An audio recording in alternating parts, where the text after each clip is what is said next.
Hello everyone, welcome to BotPenguin. Today we will discuss how you can use quick replies while live chatting. Quick replies can actually save your time.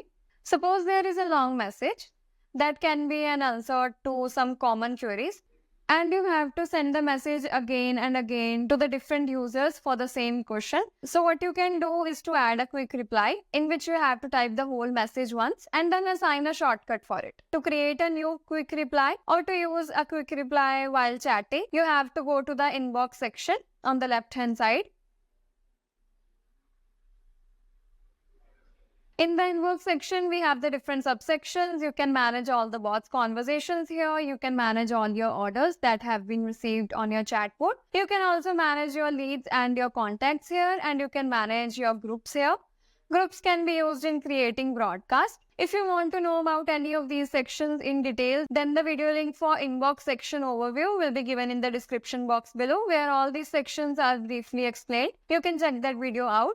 To use the quick reply, I am selecting this chat for now. Here in the message section, you can read the instructions. So for the quick reply, you have to enter the slash.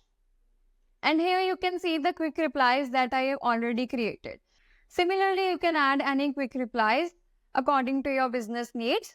If you have added so many quick replies that it is becoming difficult for you to select it, you can also search the quick replies from here, and you can also add the new quick reply by clicking on the add new button. For example, I am entering the title, and here you can type the long message, whatever you want. You can customize this message according to your business needs and click on the add new button to add the quick reply. And as you can see, the quick reply has been added.